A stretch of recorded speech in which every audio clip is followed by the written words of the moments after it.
Where can this team go from here, Coach? We'll see. We got to go beat Ole Miss next week. We'll take it one game at a time. Congratulations. Go Tigers. Go Tigers, Gus. Go Tigers. LSU, man, the state of Louisiana. Their golden boy, Joe Burrow, with the Heisman Trophy. Beat 2 Ohio State players. I'm beyond excited. What? I'm happy for the This man. this is amazing. Yeah, I'm happy as well. He beat 2 guys from his former alumni that wouldn't even accept him as one. I know, right? This is a great story in college football. I think I'm slowly becoming an LSU fan because of Joe Burrow, and honestly because of Coach O, because I mean he's great. But what I took away from what I really liked is that he talked about his hometown in southeastern Ohio. Ashton County, that's what he said, right? Which is, of course, Ohio is a really well-known area especially for the opioids crisis that's going on in the U.S. right now, and that's definitely Ohio's a hot spot for that right now. It was pretty cool to use his platform for that. Right, and dude, he's raised his speech, whatever, has raised over $250,000 to a food bank in his local town. So, and I completely support his speech. I just hate the people who say, when someone else speak about something, about their town or speak about a crisis that's going on, they usually get a lot of hate. Yeah. So I find it a little weird that he's getting a lot of love. But I mean, this is also still, like, he's a man, but he's still technically like a kid, So it's kind of cool to see it from that perspective as well. Well, yeah, I can see that. Yeah. But I'm really happy for him, and the big question here is, where is he going to go in the draft now? Dude, I don't know because. Let's see. Because in my opinion, I think Joe Burrow should have won Heisman. He's had an incredible year. sure. Do I think he's the best player in college football? No. I think Chase Young is. Yeah, I think if you ask anybody that, it'll be Chase Young. Chase Young's just incredible. Yeah. He's an athletic specimen. Like, I think the only reason he'll change a defense. Only reason I think he should have won the Heisman. Yeah. If anything, if I had the vote, but only reason he didn't win Heisman is because he's a defensive player. Yeah. Let's be real. Right. Yeah. And I can't stand the defensive bias in the Heisman voting. But no, man, I think Chase Young would be a great NFL prospect, NFL player, because if he goes, Cincinnati, that's a guy they got to be looking for. Honestly, you could play him anywhere on defense. For sure. He's got so much explosiveness off the edge where you could play him at an outside linebacker or defensive end if you want to. And he's quick. He'll change anybody's defense. And he's strong, too. Yeah. I mean, you can honestly probably play coverage if you wanted to. Yeah, for sure. He's just an all-around Swiss Army knife right there. He's incredible. But I think back to Joe Burrow, like where he could go. I mean, honestly, there's a bunch of teams that could actually use a quarterback right now. I talked possibly Cincinnati because they still have Andy Dalton. Do they still want to trust Andy Dalton? Right? Do they still want to trust him? So you had that option. Threw like 3 picks against the Pats this week. No, right. I know, but he's garbage. You had that option there. And then also Pittsburgh with Big Ben. Big Ben's done. He has his backups are horrible. So you could obviously draft him there, get him there. Hodges, 4 picks last night. Yeah. Or the other night. I'm trying to think. Maybe the Dolphins again, I guess. There's and also the Patriots, I think, also as well for Tom Brady's successor. If I were the Dolphins, I would take a risk with Tua. Really? Usually when it comes to draft predictions, I'm garbage at them. I have terrible. I predict a lot in the draft, and it turns out they play amazing, and then I'm like, okay, well, I'm an idiot. What he's referencing to is Daniel Jones. No, Daniel Jones isn't that good. But I meant like Dwayne Haskins is the best quarterback in this draft class. Like, obviously, as of right now, that is not true. But I mean, it's probably Kyler Murray, for sure. But I do think Joe Burrow will be a great addition to any team. Him and Justin Herbert for sure. No, yeah. So. But yeah, man, Joe Burrow, good luck, man. Also, I guess we'll just talk about this like really quick. Also for Louisiana, New Orleans Saints quarterback Drew Brees broke the touchdown record, all-time touchdown record, passing Peyton Manning. Mm-hmm. Has 541 total touchdowns. Gus, what does this mean, man? I know you're going to get angry, but greatest quarterback of all time, I got Drew Brees. What? Okay. Wow. Hear me out. Tom Brady has had great teams. You take Drew Brees' first couple of years with the San Diego Chargers, weren't that amazing? Those Exactly. You have Vincent Jackson as like your second best receiver. Yeah, but dude, he's had chances after that. When he first went to the Saints, he won a ring, and he's had teams after that. Do you know what the Saints were regarded as before he got there? What? The Aints, because they have been a garbage franchise for 50 years. They've been known as the trash can of the NFL. And when he got there, they were honestly considered a worse franchise than the Browns before he got there, and that's a fact. Yes, and he brought them out of the water. Yes. a team, especially in hardship, with New Orleans going through Katrina and all that. Yeah. It's incredible what he did for that city. Yeah, for sure. So I think that one Super Bowl that he has is equal to all of the Super Bowls that Brady has had, because he has not been given the animosity like Breeze has been given. Breeze has been against all odds. He's been slept on for most of his career. He's put up consistent great numbers. Yeah. Unlike Brady, who this year he's the most, I think he'll be the most proficient. Who Brady has slumped this year, let's be honest. I mean, yeah, but he's also 42 years old. I mean, Brady's always just been a good product of the system, in my opinion. I'm not saying Brady is a system quarterback. I'm saying that his receivers have always been just a great part of the system and run the plays well with him. Right. Especially when you have guys like Ocho Cinco at some point. You have Randy Moss, one of the greatest receivers of all time. Yeah, but I mean, he had it for a season. Still, Randy Moss. A season, though. I think it was 2. I don't know. But, I mean, you've just had great receivers overall. Yeah, but, I mean, I will agree with you. He is one of the greatest. He's definitely a generational type quarterback. I don't understand why. I love Peyton Manning. Don't get me wrong. Yeah. I don't understand why Peyton Manning gets more love than Drew Brees. When Drew Brees consistently has been better than Peyton and beat him in a Super Bowl, too. No, right. And which was also great too, because they played against the Colts when he broke the record. That was pretty cool as well. But no, man, I think when we do have this conversation between us or anybody with their buddies has this conversation, Drew Brees definitely needs to be in that conversation of GOAT. Oh yeah, right? Yeah. So him, Jerry Rice, and Tom Brady, all 3 of them, greatest players are in that ever. conversation. Yeah. You can even make a suggestion for Ronnie Lott for what Ronnie Lott did. Yeah. He lost that. He lost a whole finger. Hey. Wow, he sacrificed part of his body just so he could keep playing football. Wow, dude. Wow, that's an amazing story. But look, boys, the state of Louisiana is looking great right now. Saints, keep it up, man. Joe Burrow, good luck. And, we'll just hop right into the show. We'll start off with the NBA. The Mavs, we're looking pretty good, man. We're 3rd in the West, but sadly against a big game against the Heat, he suffered a right ankle sprain, high ankle sprain.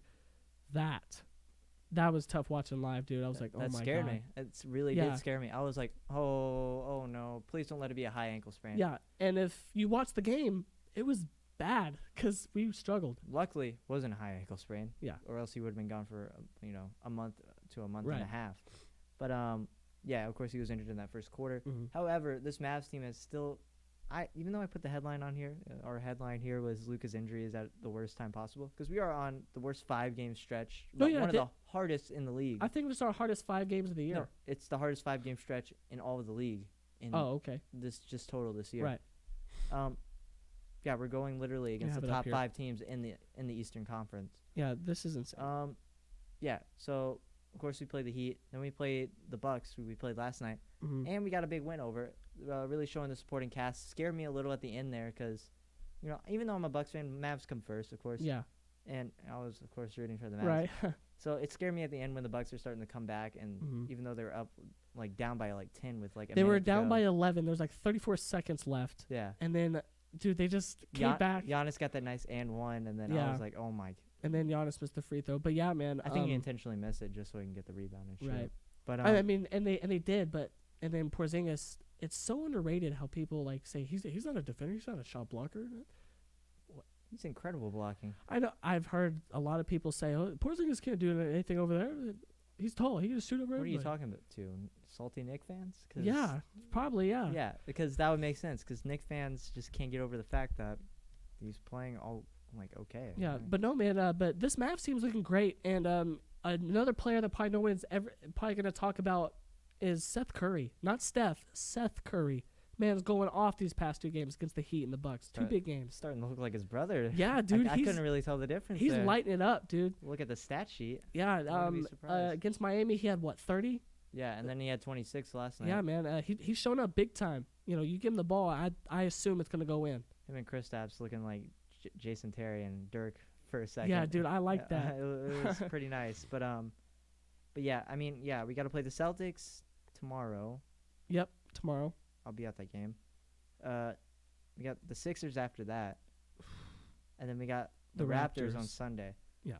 So and then we play the Lakers a few weeks later. Yeah. So if you can pick up 2 big wins here, out of these next 3, That's huge. Yeah, that's solid. We went 3-2 on one of the toughest 5-game runs ever. Yeah, isn't dude, honestly, that win last night against the Bucks, because they were on that 18-game winning streak, that kind of reminds me of the 2011 team when we went into Miami and broke their 22-game win streak.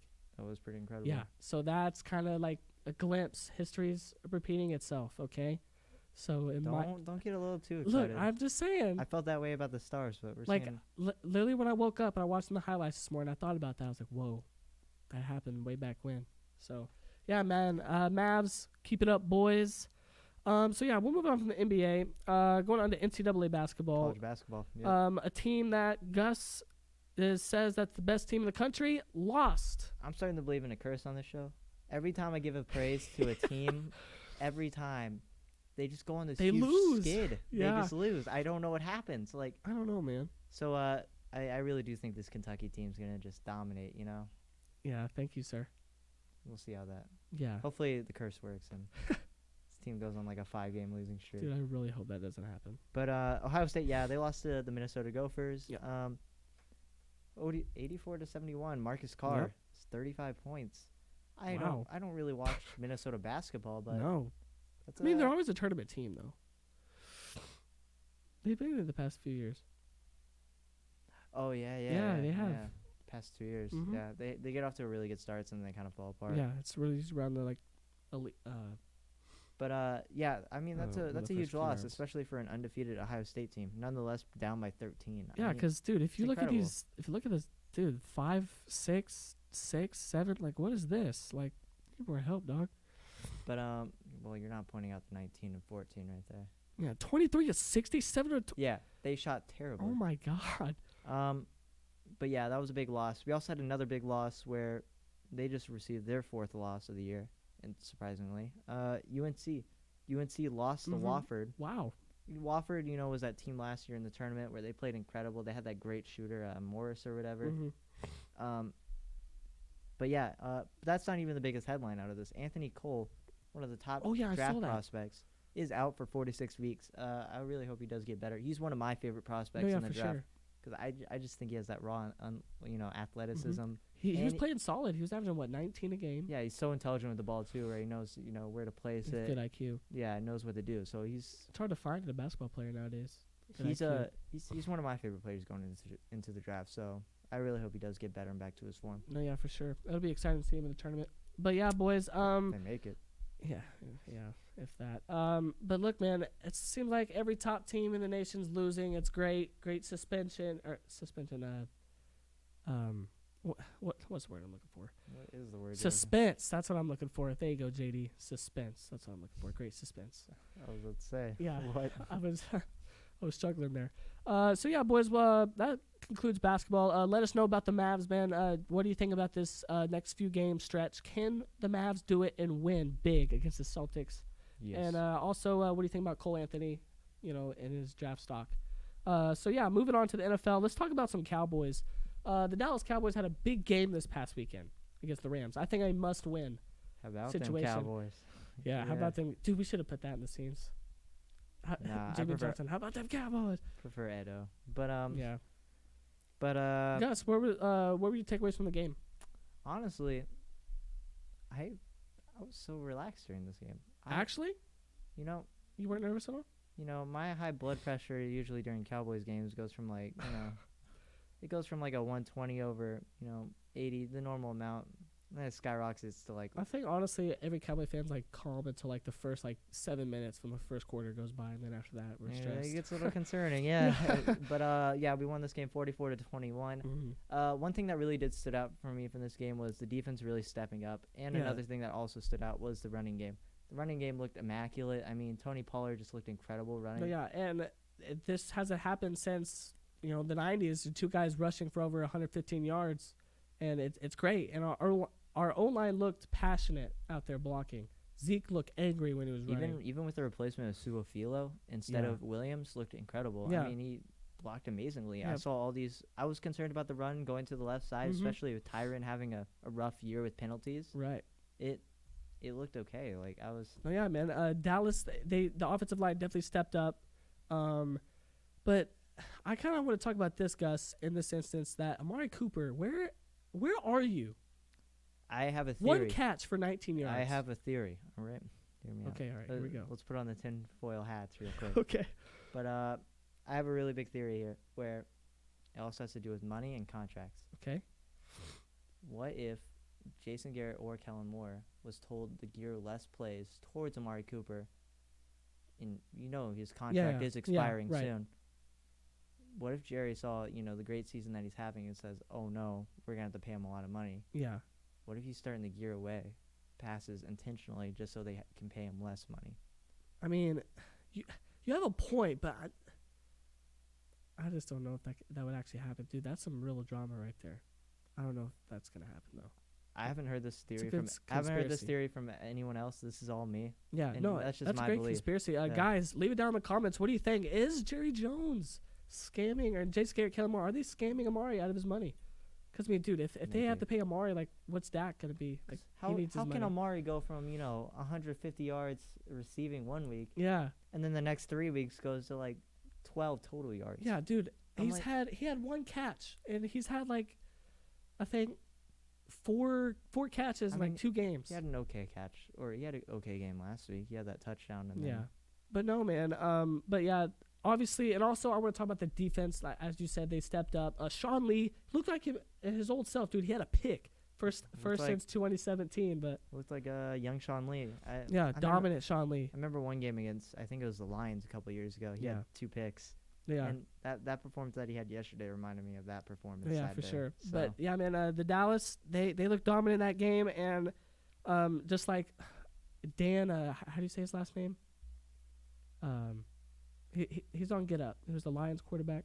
Dan Orlovsky. Yeah, there you go. I just didn't know how to say his name, but he said that Cowboy fans, like they should be mad about this game because it took us so long to get here, like to be this dominant. I mean, I kind of agree with that.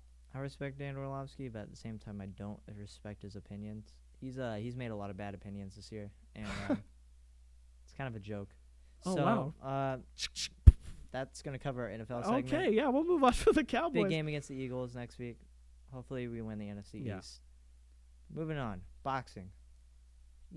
I love boxing as much as the next guy does. It's one of my favorite sports. Mm-hmm. It's one of my favorite segments on the show, to be fair. There was a couple big fights. Of course, there was a UFC fight, and Colby Covington, of course, lost to Usmando, or Usmandu, or whatever. But I didn't really watch that fight. I watched the Terrence Crawford fight because, I don't know, I'm more interested in boxing right now. Shout out to Umandu, or whatever his name is, for beating Covington. Covington was not the best dude. But, Terrence Crawford got a really big win against Kava Lyoskin. I forgot how to pronounce it. Lyoskin? You type his name. You don't know. I don't know. Dang. Sorry. Yeah, exactly. Landed 93 at 250. Wow. Yeah, after this fight, he's now 36-0 with 27 knockouts. So he's still piling on the wins without losses. Wow. Of course, fighting top-ranked boxing, which isn't the most dominant. I mean, of course, you have like guys like Lomachenko and Tyson Fury. Yeah. But it isn't the most dominant kind of league. Yo, he was born on we have the same birthday. Look at that.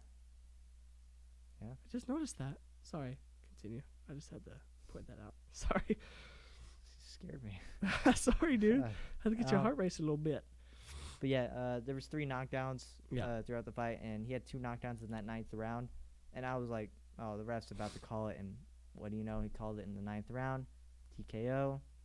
And an interesting stat that I found was, 128 versus 118 total punches. Yeah, that's so obviously they're pretty equal on the punching amount, but it was more of a matter of quality over quantity. And it was more power punching, right? Yeah, and Terrence Crawford just looked like the better overall fighter. He had more powerful punches. He had more effective punches, if anything. Yeah.